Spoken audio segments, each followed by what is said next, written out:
सद्गुरु विशाल देव अपने शिष्यों को समझा रहे हैं कि समाज में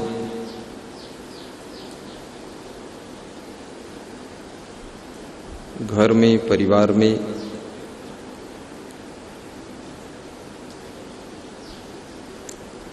कहीं भी मनुष्य रहता है। मनुष्य एक सामाजिक प्राणी है। जिस प्रकार की उसकी जीवन शैली होती है, उसी प्रकार के लोगों का समाज उसके साथ में एकत्र हो जाता है। यदि आप साधु हैं, साधु समाज के बीच में आप रहेंगे या कि साधु समाज आपके आसपास में एकत्र हो जाएगा, भक्त समाज एकत्र हो जाएगा। आतंकवादी उनका भी एक संगठन होता है, उनके आसपास सब आतंकवादी इकट्ठे हो जाते हैं। चोरों का भी एक समाज होता है, शराबियों का भी एक ग्रुप होता है, सब वहां इकट्ठे हो जाते हैं। तो साहब कहते हैं नहीं समाज को पीड़ा दे भाई।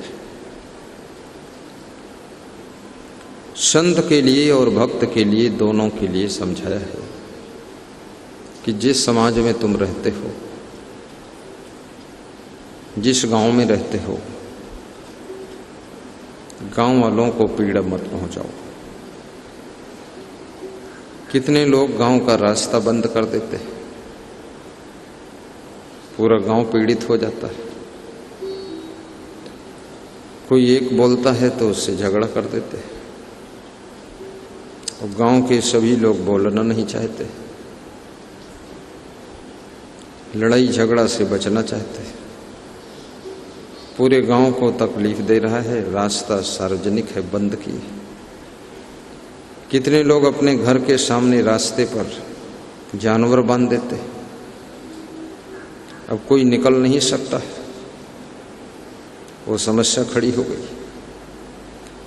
यदि उनसे कोई जानवर हटाने को कहे, वो जानवरों से बड़े जानवर तो सब घर भरे हैं, तुमसे लड़ने को तैयार हो जाएंगे। लोग मुड़ कर आ जाते हैं, बचकर आ जाते हैं। समाज पीड़ा भोग रहा है। कितने लोग सड़क के ऊपर ही खूंटा गाड़ देते हैं, नांद रख देते हैं, वहीं भैंस खाती है और घूमती है और सड़क में गड्ढा बनाती भैंस। कोई मना करता है, उससे नाराज हो जाते हैं, लाठी उठा लेते हैं तुरंत। पूरा घर पागल है, दौड़े चले आ रहे हैं।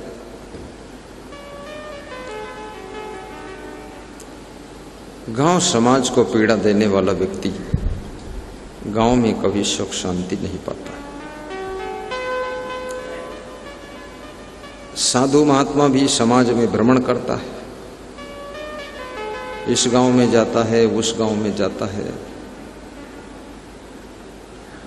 उसे भी समाज को पीड़ा नहीं देना चाहिए। सहज और सरल रहो, प्रेम पूर्वक व्यवहार करो भक्तों से। भक्तों को सताओ मत, दुखाओ मत। भक्तों से उनकी औकात देख लो, स्थिति देख लो, उसके अनुसार उनसे अपनी आवश्यकता और जरूरत की बात करो। भक्त यदि गरीब है तो नाश्ता में पोहा खा लीजिए, भक्त संपन्न है तो हलवा भी खा लीजिए। भक्त ज्यादा गरीब है तो लैया चबा लीजिए। फिर लैया मुरमुरा बोलते हैं, और नमक।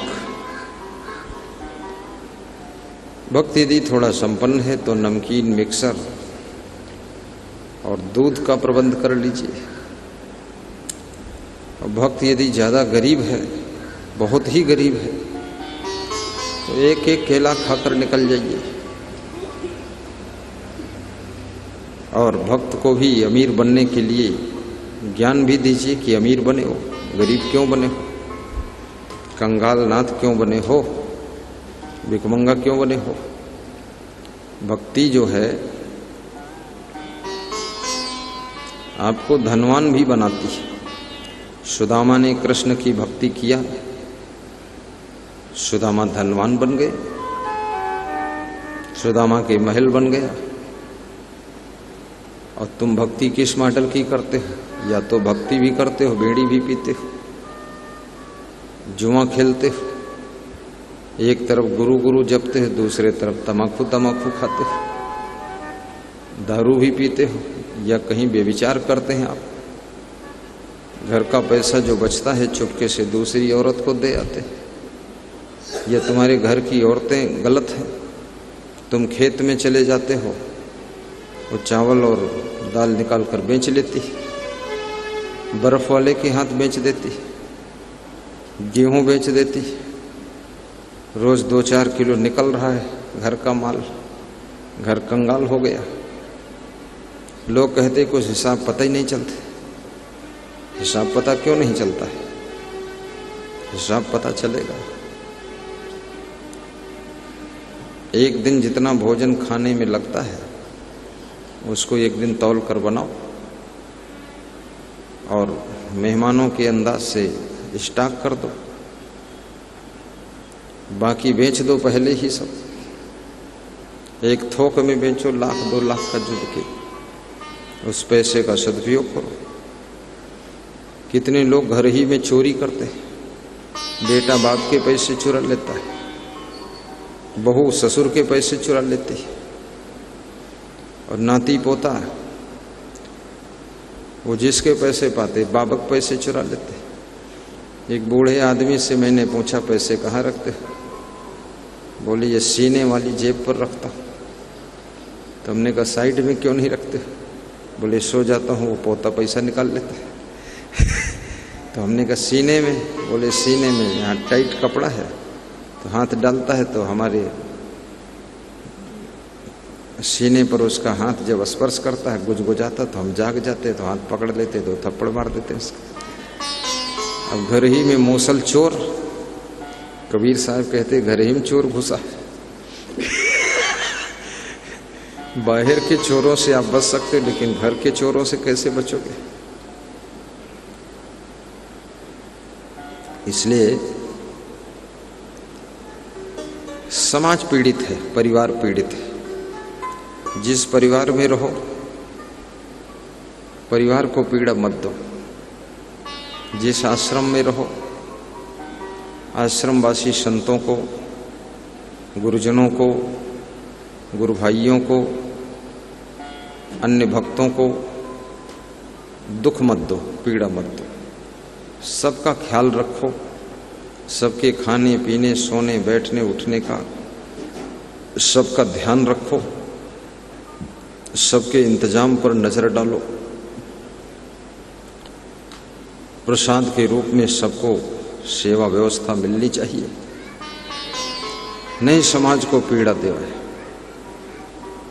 बीच बीच सबका निरीक्षण भी करो, चेकिंग करो, किसी को कुछ आवश्यकता तो नहीं है, तकलीफ तो नहीं है, जरूरत तो नहीं है, कोई मन में संकोच करके बिना मच्छरदानी के तो नहीं सो रहा है। क्या क्या उनको चाहिए, उनकी व्यवस्थाओं में हाथ बटाइए। गुरुजनों को भी तकलीफ मत दो, मनमानी मत करो, मूडी डूडी मत बनो, फिजूल खर्ची मत करो।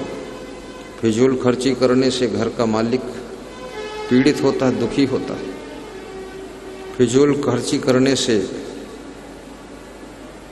जो आपके आश्रम का प्रबंधक है वो दुखी हो जाता, परेशान हो जाता है कि इतनी बड़ी व्यवस्था हम किए थे, कुछ पता ही नहीं चला। ऐसा बोलता है। घर का जो मालिक है वो कहता है कल हम शक्कर लाए रहने 1 कुंटल, आज ही खत्म हुई गई सब, वो खाएगा। पूछत घूमत सबसे को खाई गो। खाने वाले बताते हैं सब खाई नहीं, को खाई, को पता को खाई, सब खाई नहीं। बोले अत्ती कैसे खाई? बोले जैसे वत्ती खाई तैसे अत्ती खाई, अब जत्ती है तत्ती खाई। तर्क वितर्क शुरू है। कुछ खाइन है, कुछ 2-2 किलो चोरा के धल लीन है, कुछ कोई दयुधीन हुई है 5 किलो उठाए। अब बोरिया सब खाली हुई गई, बोरिया झाड़ के हैं धोई डरे, ऊपर बिछाए के बैठत है। लोग पूछा शक्कर बोरिया ही रहे कहाँ? कहने ऊपर तो धोए बैठे।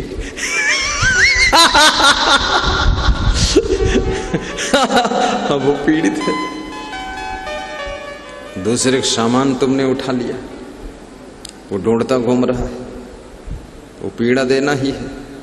दूसरे की चप्पल पहनकर चले गए, वो घर में ढूंढ रहा है, पहनकर जाकर खेत में छोड़ आए।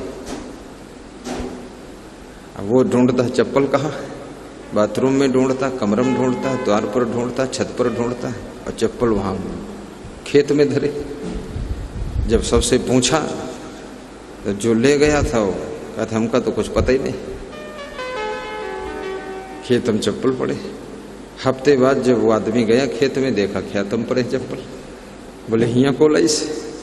घर के लोग बोले हमका क्या पता को लाई से। जब चप्पल आदमी शाम को पैर में पहनत है, चप्पल पहन के पोषण चला जाता है, तो 2-4 खेत तो चप्पलों जा सकता है, अपने आप चल के आए हुई है, यहीं परे है, उठा लो जब।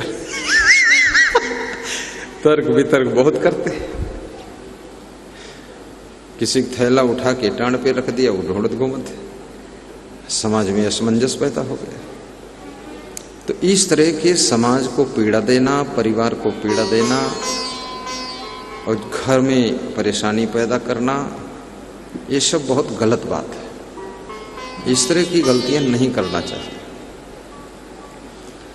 ज्यादा खा लेना, दूसरे के हिसाब न लगाना कि दूसरे क्या खाएंगे। मैं एक आश्रम में गया था, तो जहाँ पर भोजन बन रहा था उसी की पड़ोस में खाने के लिए बिठाया था। ज़्यादा प्रेम जिससे होता है ना, उसको रसोई के बिल्कुल पास में बैठा दिया जाता है। जगह का सवाल नहीं है कि डाइनिंग हॉल है कि नहीं है, चेयर टेबल है कि नहीं है, वो बात अलग है। लेकिन ज़्यादा प्रेम था और जगह भी कम होगी, तो जहाँ भोजन बन रहा था उसके पड़ोस में हमको बिठा दिया। और जब पारस शुरू हुई, कुछ लोग बाहर भी बैठे थे, हम अंदर थे, 2 लोग। उस आश्रम के जो मालिक थे वो और हम, 2 लोग अंदर। एक बार सब्जी परोसी गई और दोबारा वो कढ़ाई में करछुल खड़बड़ा रही थी, तो मैं समझ गया कढ़ाई में सब्जी अब बची नहीं है, खाली करछुल बची है। अब दोबारा लेना भी ठीक नहीं है, क्योंकि दोबारा मांगोगे या लोगे और ज़्यादा खाओगे तो इनकी इज्जत का भी सवाल है। प्रेम अपनी जगह पर है और सामान अपनी जगह पर है। सामान कम है तो क्या करोगे? तो जितना एक बार में परोसा था उतने में ही हमने खा लिया और उसमें से भी थोड़ा बचाए रखा, क्योंकि अगर पूरा खा लोगे तो सोचेंगे सब्जी खत्म हो गई और दो इनका, तो थोड़ी बचाए रहो, लास्ट में उठे के बिरिया खाए ले हो सब। तो ऐसा हमने किया। तो जो हमारे साथ में भोजन कर रहे थे बोले और लीजिए साहब जी। तो हमने कहा हम छक गए हैं और थोड़ी बच भी गई है। तो बोले ठीक है। परोसने वाला परोसने के लिए एक पात्र में 2 चिमचा सब्जी लेके आवा और दिखाई सबके सामने। तो हमने कहा हमारे में पूरी होगी, डालना मत, ये बच गई है, ये भी खराब हो जाएगी। अब इस तरह से खाने से उनका मन खुश हुआ कि चलो इज्जत बच गई। इसी तरह से खीर पूड़ी का मामला है, इसी तरह से अन्य सामान है। कभी किसी के यहाँ मेहमान बनकर जाओ, उनको पीड़ा मत दो, कष्ट मत दो। बिछौना कम है तो 2 गद्दे पर 3 लोग सो जाओ, 2 पे 4 लोग सो जाओ। अरे एक रात कम भी सोओगे तो भी चल जाएगा, क्योंकि किसी को कष्ट मत दो, ज़्यादा परेशान मत करो। अपने रात भर के लिए मेहमान हैं, 2-4-6 घंटे सोना है और सवेरे विदा भी हो जाना है। परेशान मत करो। किसी के घर में जाओ, ये मत बताओ पहले आए थे तुम्हारे यहाँ तो हलवा खाए थे, अब याद दिला रहे हो पहले आ रहे हलवा खा रहे, अब आए तो फिर हलवा बनाओ। यही है सारा, और क्या तुम्हारा। अब इतना तुमने याद रखा, 2 साल पहले आए थे तब हलवा खाए थे, अब उसकी याद दिलाने की क्या जरूरत है। तो याद दिलाने की जरूरत है क्योंकि हलवा फिर खाना चाहते। अब उसकी दशा समझते नहीं कि उसके घर में पैसा है कि नहीं है, घी है कि नहीं है। तुम 2 साल पहले 2019 का हलवा याद दिला रहे, उसको बर्बाद करना चाहते हो क्या। वो पूछेगा क्या नाश्ता बनवा दें, हलवा की खीर। अगर पूछ रहा है तो ये समझ लो कि घर की स्थिति डामाडोल है, तो बता दो हमारी तबीयत खराब है, आज हम खीर और हलवा नहीं खाएंगे, आज खिचड़ी बनवाइए और मट्ठा उट्ठा रखा हो तो थोड़ा खा ले, पेट में कुछ गड़बड़ी और गड़बड़ी कुछ न है। उसकी इज्जत बचाओ, उसका सम्मान बढ़े। घर मालिक फिर से सोचे कि हमारे घर मेहमान हरिश्चंद्र फिर बने, ओम प्रकाश आवन, तिलकापुर पड़रिया वाले, पेट्रोल पंप वाले। और वो ऐसे पहुंचे पेट्रोल पंप वाले, ऐसे मारे ने पंप कि घर वाले लेकिन जंप और आई गवा भूकंप। कोई मतलब नहीं निकला। उसकी सामर्थ्य को भी देखिए। और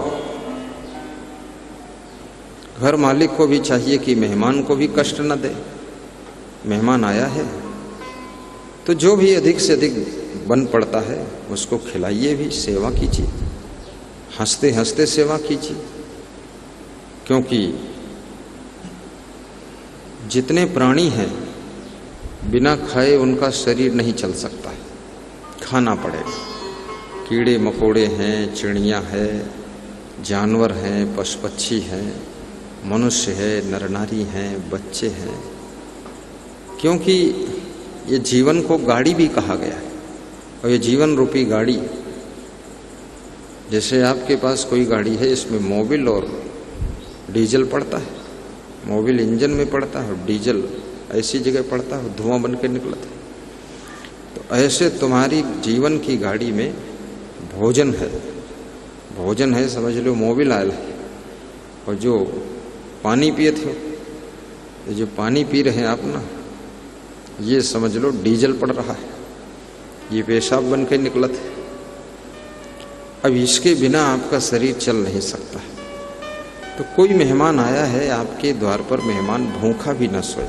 मेहमान तो मेहमान है, आपके द्वार पर पले हुए पशु पक्षी, कुत्ते बिल्ली, पालो न पालो, कभी कभी कुछ कुत्ते बिल्ली जबरदस्ती रह लेते हैं, जबरदस्ती।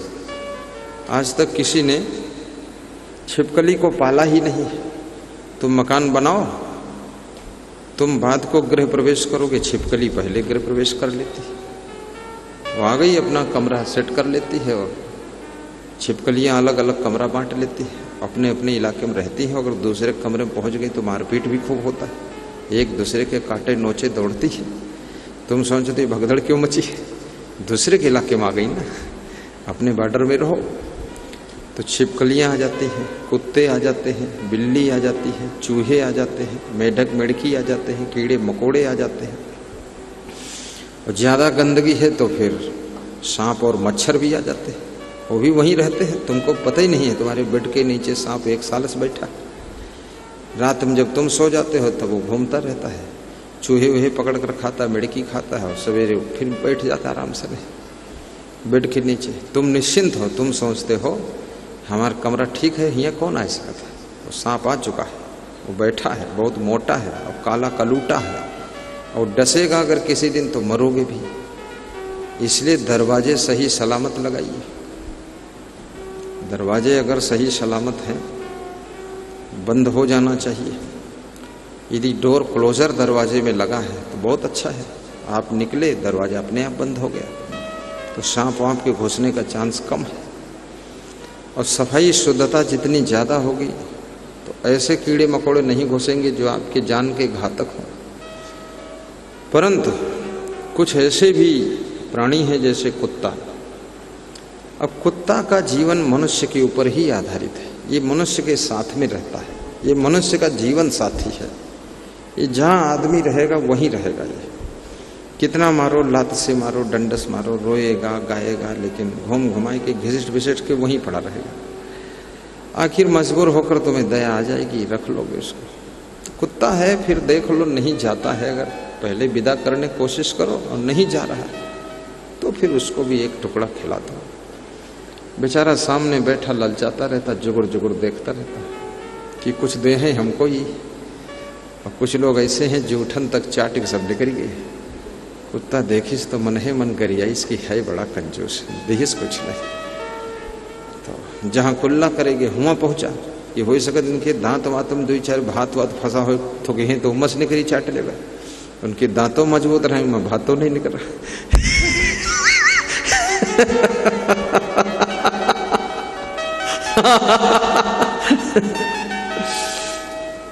तो कुत्ते के प्रति भी थोड़ा करुणा तो रखना चाहिए,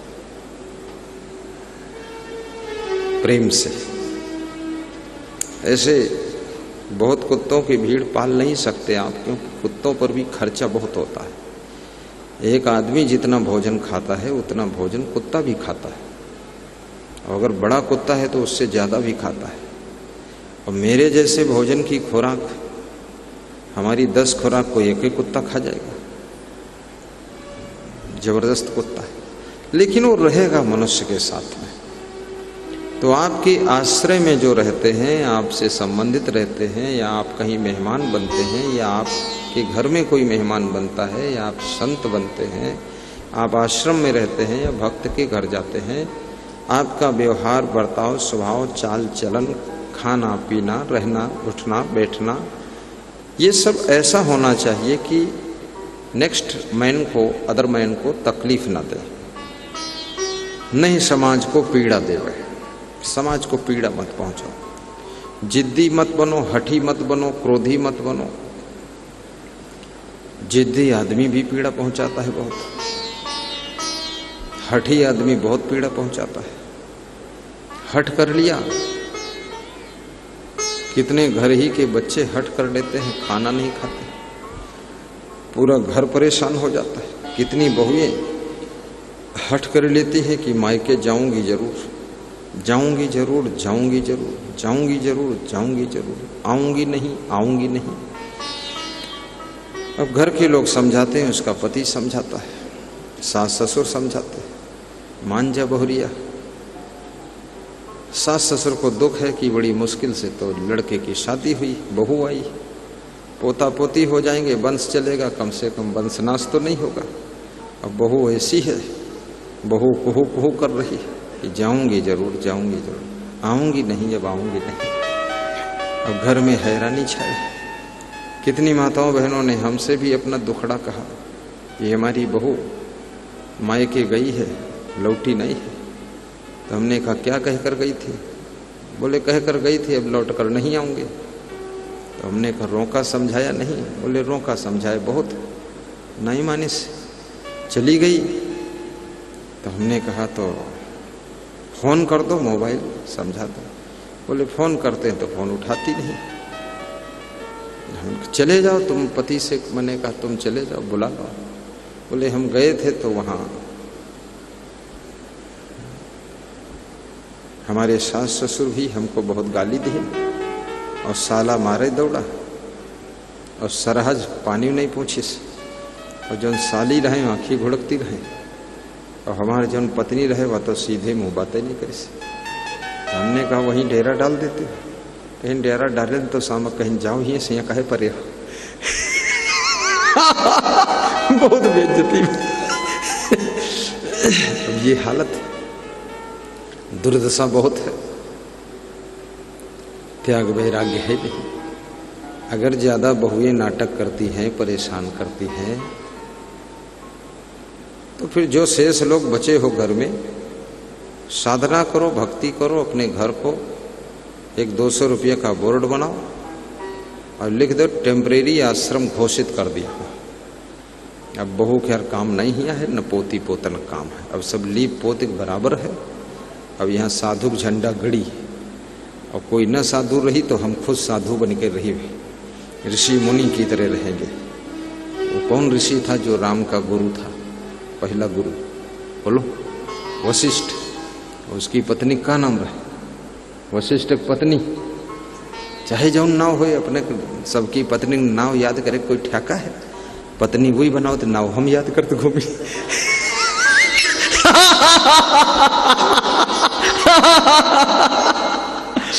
अरे अरुंधति रहे शायद, अरुंधति है, जो भी हो नावो अटपटे है वो अरुंधति।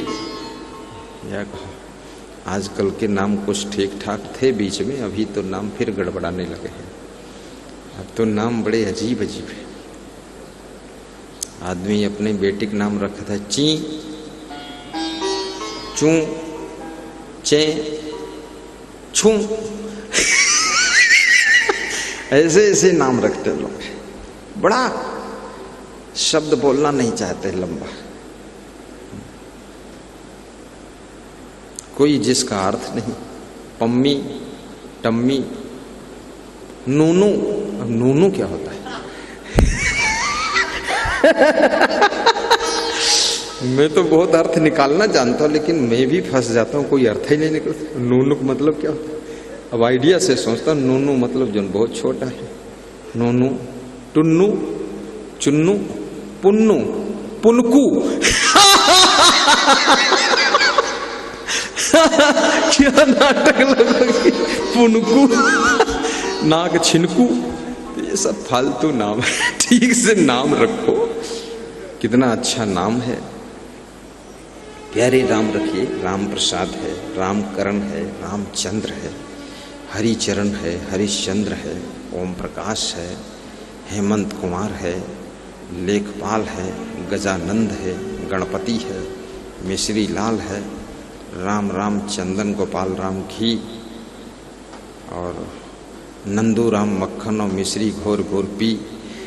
ऐसे नाम रखो। अच्छे लाल, बुरे लाल क्यों नाम रखते? नाम तो अच्छा रखो। एक आदमी ने अपने लड़के का नाम रखा लखपति, तो उसके पड़ोसी ने अपने लड़के का नाम रखा खजांची बाबू। हमने कहा खजांची क्यों रखा? बोले लखपति 1 लाख पर अटक गया, खजांची खजाने में था है पैसे। और रहे दोनों कंगाल, दोनों मजदूरी करे वाले।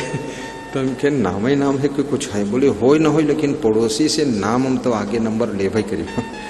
ये रखी नहीं लखपति, तो हम रख दिया खजांची बाबू।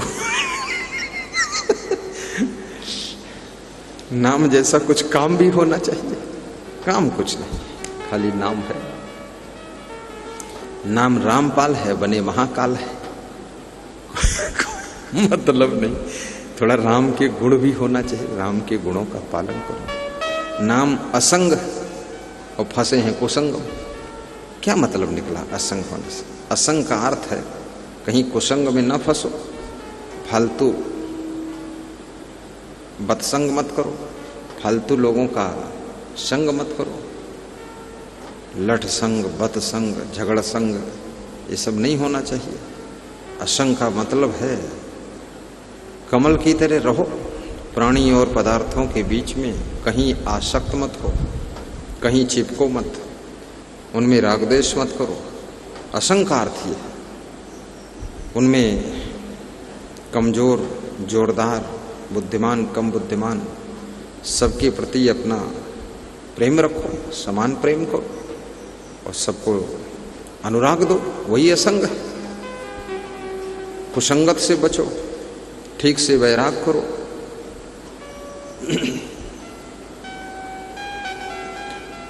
तो समाज को पीड़ा मत पहुंचाओ। संत बनकर भक्तों को पीड़ा मत दो, भक्त बनकर के संतों को पीड़ा मत दो। कितने भक्त ऐसे भी हैं जो अपने गुरु को भी पीड़ा देते हैं और साधुओं को भी पीड़ा देते हैं। और बहुत तरह से समाज के अंदर विकृतियां हैं। पिछले 5 वर्षों में लगातार अपनी बेहतरीन औषधियों के द्वारा 1 लाख से अधिक लोग जो दर्द से बेचैन थे, उनका घुटना दर्द, कमर दर्द, जोड़ों के दर्द को ठीक किया है। आगे हमारा यह प्रयास अनवरत जारी है। आप बिना किसी ऑपरेशन के अपना घुटना दर्द, कमर दर्द व जोड़ों के दर्द को आयुर्वेद की सर्वश्रेष्ठ औषधियों के द्वारा ठीक किया जा सके। इसलिए आज ही आप अपने किसी भी प्रकार के घुटने दर्द को ठीक करने के लिए श्री च्यवन आयुर्वेद की औषधियों को अपने घर पर होम डिलीवरी के लिए संपर्क करें। आज ही ऑर्डर करें श्री च्यवन के अचूक औषधियों को। आप हमसे इन नंबरों पर संपर्क कर सकते हैं 7714599999, 7716755555। श्री च्यवन आयुर्वेद।